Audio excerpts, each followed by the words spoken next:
Donc merci à tous d'être là.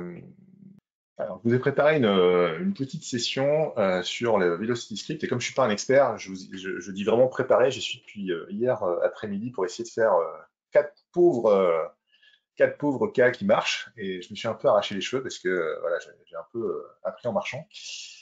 Donc je vous propose qu'on fasse quelques exercices du plus simple au plus compliqué pour vraiment que vous compreniez les possibilités du Velocity Script. Alors quand on parle de Velocity Script, c'est on pense enfin moi je pensais tout de suite Custom Object, mais en fait les applications sont bien plus larges que ça.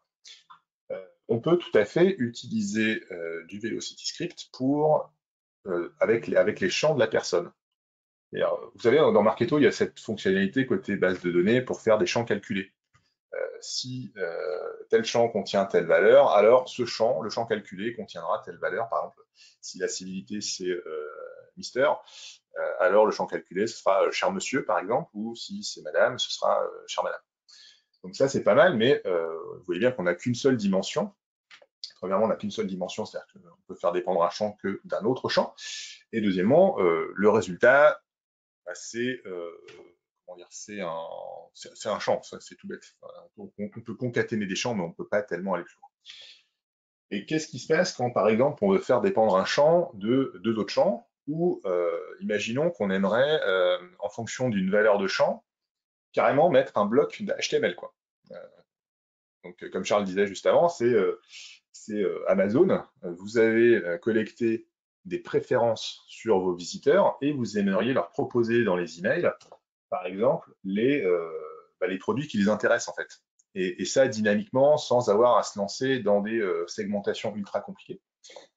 Et donc, c'est ce type de choix, enfin de dynamique que va permettre le Velocity Script. Le cas classique, c'est on a un custom object. Alors là, j'avais pris l'exemple des bateaux, les bateaux achetés par une personne qui sont alimentés par le CRM. Et on voulait envoyer un email à une personne avec l'ensemble des bateaux qu'il avait à sa disposition. Ça, c'était le premier cas d'usage. En listant, en faisant un joli tableau avec le nom du bateau, la gamme, la longueur, le nom, tout ça.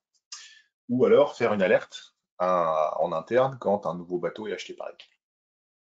Donc ça suppose qu'on va chercher les informations du custom object, c'est là où Velocity Script est intéressant.